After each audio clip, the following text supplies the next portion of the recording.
Loretta Rankin Bailey and her daughter Aniya were practically inseparable, even with miles between them. Aniya was away at college in Michigan, while Loretta was back in Louisiana. But that didn't stop them from talking on the phone constantly.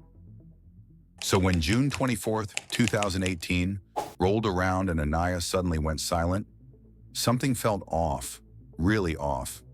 Loretta left voicemail after voicemail. Nothing. At first she tried to stay calm. Maybe she's busy.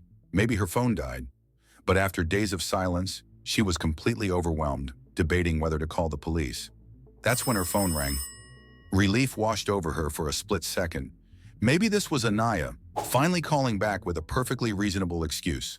But no, it was one of Aniya's closest friends. "Hey, when was the last time you talked to Aniya?" Loretta's stomach dropped. The friend explained that Aniya had not been in contact with their group for days. And something even more alarming, when he called her workplace to check on her, they said she had not shown up for work. This was a serious concern. Aniya loved her job. It was her dream. There was no way she would just miss work without a reason. Loretta barely muttered a thanks before hanging up and immediately dialing Aniya's boyfriend, Donovan Lewis. If anyone knew where she was, it had to be him. Donovan told her the last time he physically saw Aniya was Saturday, June 23rd, when they spent time together at her apartment. The last time they actually spoke, Sunday, June 24th. Aniya had told him she was on her way to church, to talk to Reverend Javar Strickland. And then, silence. No texts, no calls, no sign of her. From now on, we'll refer to him as Pastor Strickland, since that's what his congregation called him. Donovan tells Loretta that Aniya had mentioned meeting with Pastor Strickland. Clinging to this lead, Loretta dials the pastor's number, despite never having spoken to him before. When he picks up, she asks if he has seen or heard from Aniya. Pastor Strickland tells her that he did meet with Aniya on Sunday afternoon to discuss a choir event, but that was the last time they spoke. He reassures Loretta that he'll spread the word in his congregation and ask if anyone has any information about her whereabouts. As the hours drag on with no sign of Aniya, Loretta's worry turns into sheer panic. By 1:30 a.m. on Thursday, June 28th, she finally calls the Kalamazoo Police to report her daughter missing, requesting a welfare check at her apartment. Before we get into what the police discovered, let's take a moment to understand who Aniya Mack really was. Born on February 8, 1994, Aniya Mack was a determined and hardworking young woman with big dreams. She was admired by those who knew her, always pushing forward with a clear vision for her future. Aniya Mack wasn't just another college student, she was a force of nature. If you walked into a room and she was in it, you knew. Not because she demanded attention, but because her presence was impossible to ignore. Back in high school, she was the kind of student teachers loved and classmates admired. She was a National Honor Society member, a cheerleader, and the captain of Major Ritz. Beauty, brains, and a personality that could brighten even the darkest day. But don't let the perfect makeup and impeccable hair fool you. Aniya had her priorities straight. She wasn't just about looking good, she was about doing good. At Western Michigan University, she maintained an impressive 3.8 GPA, all while being active in extracurriculars. With just one semester left before graduation, her future looked solid. Her family was everything to her: 6 brothers, 6 sisters, and a mother she adored. But her heart wasn't just big, it was built for helping others. That's why she chose to major in psychology. She wanted to understand people, to help them, to make a difference. Faith was another cornerstone of her life. Even while juggling college, work, and social activities, Aniya made it a point to find a local church. Second Baptist Church became her spiritual home, and she wasn't just a name on a roster, she was involved. Choir, events, outreach. If something was happening at the church, Aniya was likely in the middle of it. And it was there, in the heart of her faith, that she met Donovan Lewis. Donovan and Aniya clicked instantly. They shared the same values, the same drive to make a difference. Education, family, faith. These weren't just words to them, they were a way of life. But behind their seemingly perfect relationship, the shadows were already creeping in. And soon, Aniya's bright, light would be swallowed by darkness. Donovan Lewis wasn't just a college athlete, he was ambitious. At Kalamazoo Valley Community College, he played basketball while working toward his degree.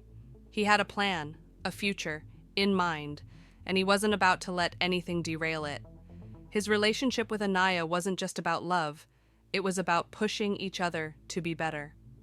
They had goals, they had drive, and they had each other's backs. Aniya was laser-focused on finishing her last semester strong and launching her career working with autistic children. Donovan had just earned his associate's degree and was already coaching a youth basketball team at the YMCA. From the outside, everything looked perfect. Neighbors often commented on how happy the couple seemed. The kind of happiness that makes people say, relationship goals. But happiness can be deceiving. And sometimes, the brightest smiles hide the darkest secrets. In the early hours of Thursday, June 28, 2019, Kalamazoo Police were dispatched to Aniya's apartment for a welfare check. She hadn't been heard from in days, and when she failed to show up for work without a call, her friends and family knew something was wrong. Upon arrival, officers knocked. No answer. No movement. Just an eerie silence. With the help of the building's superintendent, they gained entry. At first glance, nothing seemed outright alarming. No signs of forced entry, no immediate chaos. But then they noticed it. Empty alcohol bottles scattered in the living room and bedroom as if a party had taken place. A party that had ended too quietly. Then something far more unsettling. A smear of blood on the wall. Was it old? Was it new? Was it even Aniya's? The officers couldn't be sure, but protocol dictated the next step. Call in homicide detectives. Forensics combed through the apartment. A deeper search revealed faint blood stains in the carpet. Then under the glow of luminol, the truth bled through. The scene had been cleaned. Someone had tried to erase something violent. But blood alone doesn't confirm a murder, only that someone lost a disturbing amount of it. And whoever bled that much wasn't in the apartment anymore. Detectives cut a section of the blood-stained carpet, bagged it, and sent it for forensic testing. If they were lucky, it would point them to whoever left the mess. Meanwhile, they started knocking on doors. Neighbors were questioned. Who had Aniya been with recently? Did she have visitors? Any sketchy figures hanging around? The answers were disappointingly vague. The only thing they got was, she had a boyfriend named Donovan, and they seemed really happy. Which, let's be honest, is exactly the kind of thing people say right before things take a turn for the worse. But then just as officers were conducting their welfare check, something strange popped up online. A brief, cryptic Facebook post. I apologize to anyone who looked up to me and loved me. Then, poof, gone, deleted. Now the case wasn't just about where Aniya was. It was about who was trying to erase the truth. Some of Aniya's friends spotted Donovan's post before he deleted it, and they wasted no time. Screenshot. Then they called the police. You might want to check this guy out. He just posted something real concerning. At this point, the police weren't just searching for Aniya, they needed to find Donovan. But before they could even start tracking him down, he found them. Like a ghost appearing out of thin air, Donovan walked right up to the cops and said, "Just take me in. I killed my girlfriend." This wasn't a suspect being backed into a corner. This wasn't the result of hours of questioning. No pressure, no manhunt, just a man walking up and handing over his own freedom. Donovan was brought down to the station where, big surprise, he waived his Miranda rights. I mean, the guy had already confessed before they even asked, so why stop now? And just like that, he started talking. He told detectives everything that went down on June 24th, 2018, the last day Aniya would ever see. According to Donovan, he was chilling at Aniya's apartment. They were drinking, watching TV, just a normal night, until it wasn't, because Donovan had been waiting for this moment. For a while, he suspected Aniya was cheating on him, but suspicions don't mean much without proof, and now, he had it. The name at the center of it all? Pastor Strickland, a respected community figure, a mentor, and, if Donovan was right, a little too involved with Aniya. There were signs, secret meetings, a trip to Mississippi together, Strickland constantly picking her up, driving her around, and, most suspicious of all, a Chevy Malibu he had just given her. Aniya had always brushed off his concerns, but this time Donovan wasn't relying on instinct. He had evidence. Text messages. From Pastor Strickland to Aniya. Explicit messages. The kind that didn't leave much room for explanation. And Donovan? He didn't just read them, he recorded them, on his phone. Ready to confront her, fueled by alcohol and frustration, Donovan demanded answers. Aniya denied it. She said he had it all wrong. Then came the twist. She wasn't cheating, she claimed. She was blackmailing Strickland. According to Donovan, Aniya said the pastor was paying her rent and covering her phone bill. Not because they were involved, but because he was scared she'd tell his wife. Now, did she actually say this? We don't know. But what we do know? That conversation didn't end peacefully. Aniya's response. It sent Donovan over the edge. In a blind rage, he attacked her, striking the back of her head with full force. She hit the ground, dazed, vulnerable. But that wasn't enough for him. He stormed into the kitchen, grabbed a knife, and did something so brutal that even he claimed to have snapped back to reality the moment it was done. Aniya's blood was everywhere. The sight of it sent Donovan into panic mode. Desperate to erase what he'd done, he grabbed plastic bags, covered her face, her hands, her feet, before stuffing her small frame into a suitcase like she was just another thing to be packed away. But the problem? The crime scene screamed what had happened. Blood soaked the floor, the walls, everywhere. So like a man suddenly realizing he was in deep trouble, Donovan scrambled to clean it up, probably thinking a few paper towels and some bleach could undo murder. Once he'd done his half-baked attempt at covering his tracks, he grabbed the suitcase and drove to Comstock Creek. Now, if you know Kalamazoo, you know this place isn't exactly a scenic picnic spot. It's secluded, eerie, and desolate. The kind of place where things and people could disappear without a trace. And that was exactly the plan. The room goes silent as Donovan spills every last detail, like he's been waiting to confess his sins all along. The detectives, still wrapping their heads around it, take a deep breath and ask him the only question that matters. Where's the body? Without hesitation, Donovan nods and says, I'll show you. And just like that, they're following a confessed killer to a crime scene they didn't even know existed hours ago. Aniya is exactly where he said she'd be, stuffed in a suitcase, throat slit. But here's where things take a bizarre turn. Instead of finding a decomposed body after 3 days in the water, the detectives discover something eerily well-preserved. The cold temperatures and, ironically, the suitcase itself kept her body from decaying. Donovan, in a tragic twist of irony, had unknowingly given her a near-perfect preservation. Within hours of her reported disappearance, Aniya's body is recovered and her killer is in custody. Case closed, right? Not quite. The man at the center of this deadly love triangle isn't just anyone. He's Reverend Strickland, a big-time community activist and a man the Kalamazoo Police Department had worked with for years. The revelation sends a chill through the force. This wasn't just another jealousy-fueled murder. Still, the detectives do their job. They interrogate the Reverend, expecting at least a hint of guilt, but Strickland doesn't flinch. He denies everything. According to him, Aniya was just another struggling parishioner the church had helped. Money? Car? A trip to Mississippi? All standard charity work, nothing more. And those text messages? Anyone could have sent those. People have access to my phone. The man has an answer for everything, like he's rehearsed it all in front of a mirror. But when detectives dig deeper, things get murkier. They can't prove a full-blown affair, but they do confirm one thing. The relationship was highly inappropriate. A friend of Aniya's later comes forward, saying Aniya had confided in them about the pastor making unwanted advances. But whether that ever led to anything, no one can say for sure. Which means Donovan may have killed over a misunderstanding, a lie, or the truth. And that makes this case even more disturbing. Donovan had one card left to play, Insanity. He swore up and down that he was out of his mind when he killed Aniya, hoping that would save him from life behind bars. But legal insanity isn't just feeling crazy in the moment. It's a mental illness or defect that stops a person from understanding their actions or knowing right from wrong.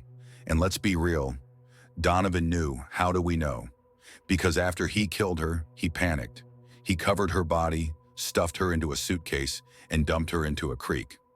That's not something an out-of-touch madman does. That's someone who knows exactly what they did and wants to get away with it. Now, could he argue heat of passion? Maybe if things had played out differently. Let's say he hit her. She fell and died instantly.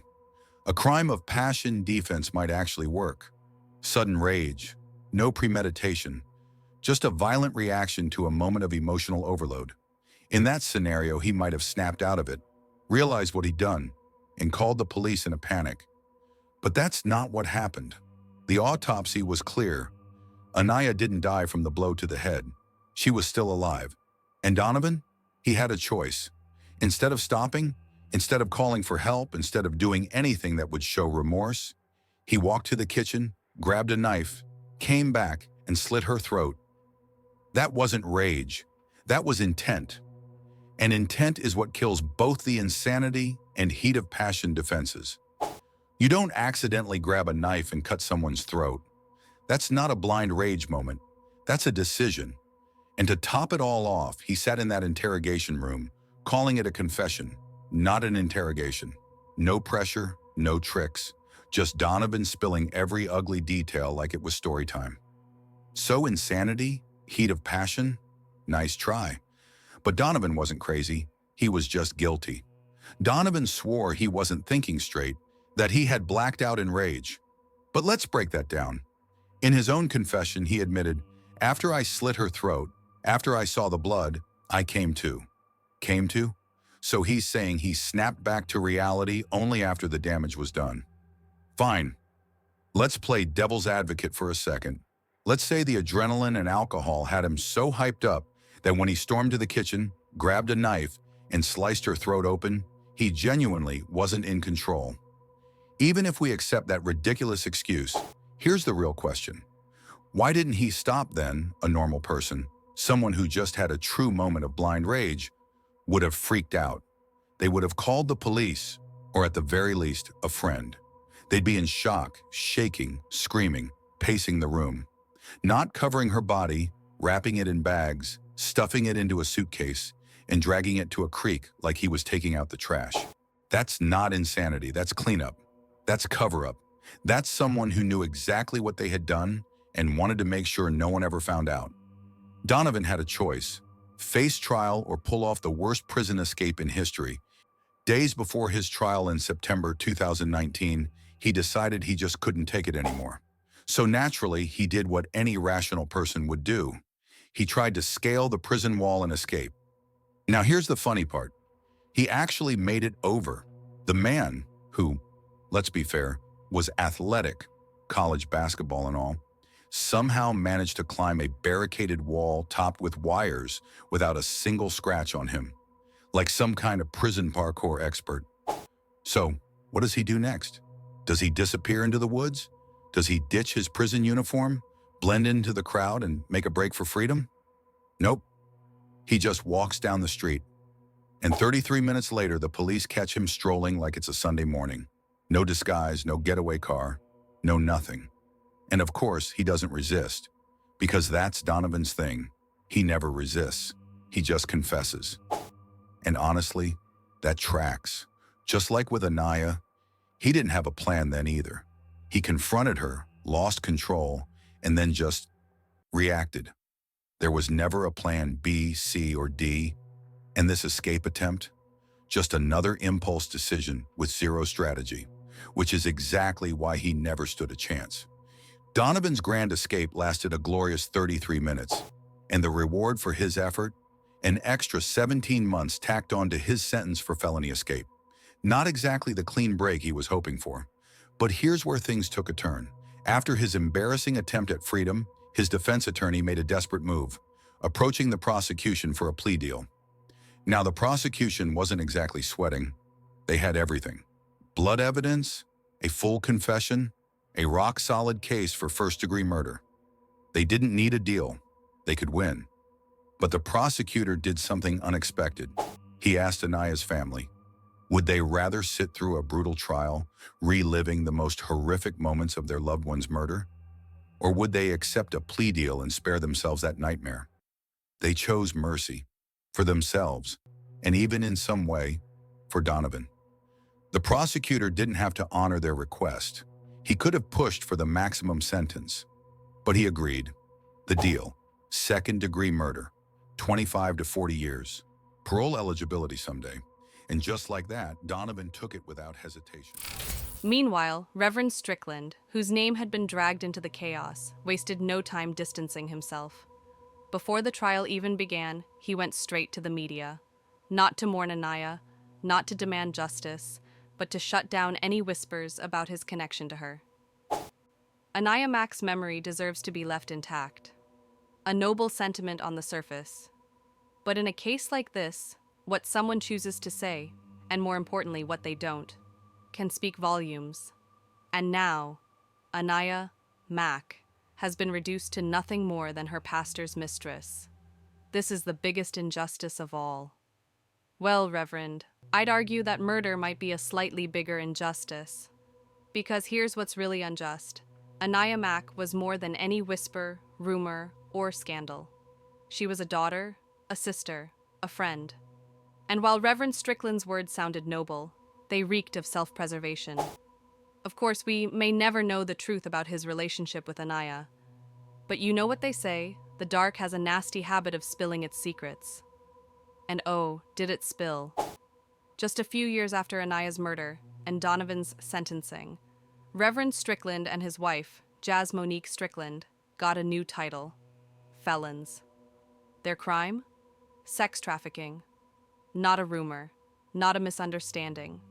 A full-blown, handcuffs-clicking, mugshot-taking, career-ending crime. Strickland wasn't just accused, he was alleged to have paid multiple teenagers, as young as 13, to perform sexual acts on his wife. Yes, you heard that right. Strickland? He took a plea deal, and the system, in its infinite wisdom, gave him 1 year in prison. Let's be real. Reverend Strickland was grooming Aniya. He didn't need to say it outright. His actions did all the talking. The gifts, the attention, the slow but steady manipulation. It was all there. What's tragic is that Aniya was just trying to navigate life like any other broke college student. Maybe if Donovan had actually sat down and talked to her, she would have opened up. Maybe she would have said, I don't know what to do. I just need my bills paid. I don't have a real relationship with him. But instead of listening, instead of understanding, Donovan let his insecurities take over, and it ended in murder. And that right there, that's why Black women are not protected. Aniya had nowhere to turn. She didn't feel safe confiding in anyone. The one person she thought might understand killed her instead. It's terrifying. Look, we all know how these predators operate. They're charming, they're persuasive, they make you feel wanted until they don't. Then, they twist that trust into something sinister. And that's why it was satisfying to see this case close with both Donovan and Strickland paying for what they did, even if one got off way too easy. Crime stories like this remind us how important it is to stay aware and informed. They show us the harsh realities of the world and the need to protect ourselves and others. Every story holds a lesson, and sharing them helps bring awareness. What are your thoughts on this case? Let us know in the comments. And don't forget to like, subscribe, and share, because these stories need to be told.